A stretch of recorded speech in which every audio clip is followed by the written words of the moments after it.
Joe! Salut! Bonjour, donc je m'appelle Serge Massignan, j'ai 43 ans, je suis le fondateur de Comme un camion, c'est un blog de mode masculine qui existe depuis 2004, donc on va fêter nos 15 ans. C'est un blog, donc aujourd'hui on peut presque plutôt appeler ça un magazine dans son organisation. On est 5 à travailler à temps complet dessus, plus photographe, pigiste. Et on continue donc à conseiller les hommes sur la mode, leur faire découvrir des marques. Et ça fait vraiment partie de l'ADN du site, découvrir de jeunes marques. On est là pour leur parler d'autres choses que les marques qui voient dans tous les centres-villes de France. On parle, on va dire, à 90% de mode. Et après, il y a toujours eu d'autres thématiques connexes comme la beauté, la séduction, la forme. C'est-à-dire que le principe général, c'est d'être bien dans ses baskets. Donc on parle d'autre chose que de mode. Ça reste quand même notre spécialité et c'est notre volonté justement. Alors le déclic, c'est que moi j'ai une formation marketing, en marketing digital, et je suis passionné d'internet et on est comme sur un média qui est technique. Et moi j'avais envie de comprendre comment ça fonctionnait, donc vraiment passer derrière l'écran. Et j'ai toujours eu une culture un peu geek, donc je voulais savoir comment ça fonctionnait, mettre les doigts dans le cambouis, faire du HTML, du CSS, du graphisme. Donc le blog, à l'origine, c'est un projet professionnel pour mieux comprendre comment fonctionne un site, alors que j'avais une fonction commerciale et marketing à côté. Mais en formation marketing, j'ai trouvé un sujet qui n'était pas traité à l'époque et qui a intéressé de plus en plus de monde. Donc au final, ce qui était un petit laboratoire est devenu réellement une activité à temps complet. Je voyais pas marqué mode homme, mode masculine, masculin. Je voulais quelque chose qui interpelle, qui fasse sourire, et serait notamment en termes de moyens techniques, je trouve que ça fonctionne bien. Lorsque je rencontre quelqu'un une soirée, je lui donne le nom, il rigole, et je dis mais tu verras demain, tu t'en souviendras au moins.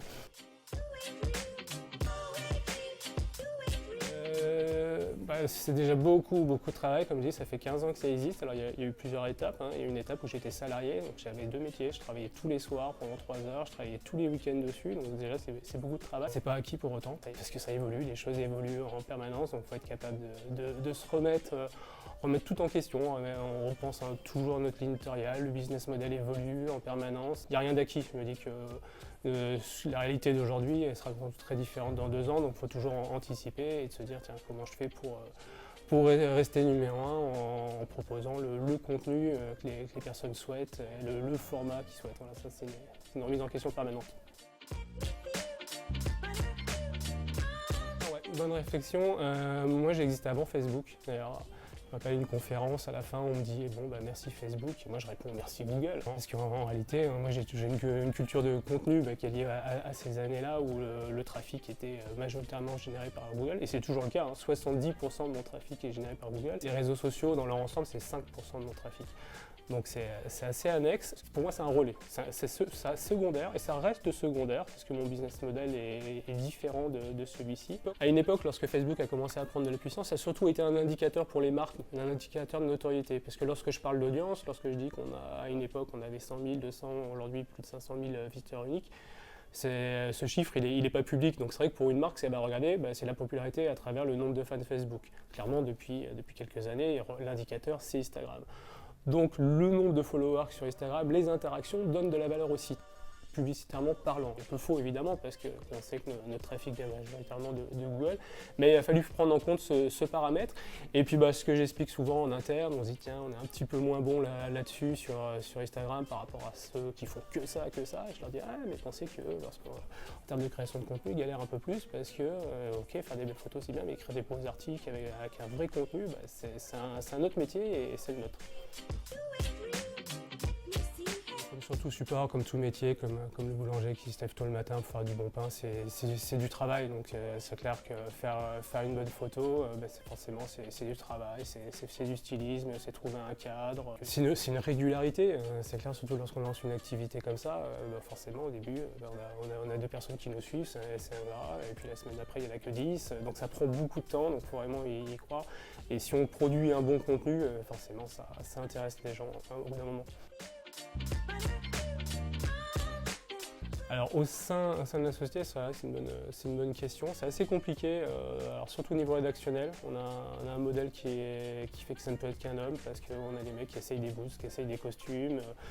et qui donnent leur avis, donc je peux difficilement avoir une rédactrice. Surtout, ça fait vraiment partie de l'ADN du site. La personne que l'on voit, c'est la personne qui écrit, c'est elle qu'on pose des questions, les lecteurs peuvent vraiment s'identifier, demander quelle taille tu as pris, qu'est-ce que tu penses du produit, qu'est-ce que tu me recommandes. Donc c'est vrai qu'au niveau rédactionnel, on peut difficilement faire sans un mec derrière. Par contre, aujourd'hui, où la société se développe et structure, ça peut commencer notamment sur de l'événementiel, sur de la communication, sur le marketing, ou ouvrir les opportunités effectivement à une personne qui soit pas forcément un mec. Le premier plafond, c'est de faire confiance aux gens. C'est pas évident quand on a amené son business tout seul en gérant. Moi, j'ai géré la partie rédaction, graphique, technique, commercial, marketing. Au début, c'est un projet indépendant et puis un jour, on a envie de faire mieux. Et pour faire mieux, il n'y a pas d'autre solution que de faire confiance à des gens. Donc c'est assez compliqué à un moment de se dire, ok, toi, tu vas t'occuper de ça, je te fais confiance pour ça. Et voilà, je pense que c'est la première complication pour tout entrepreneur de trouver les bonnes personnes et de leur faire confiance. Symboliquement, oui, parce que moi aussi j'ai entendu cette troisième année. Moi, j'en ai pas souffert. Je savais où je devais aller.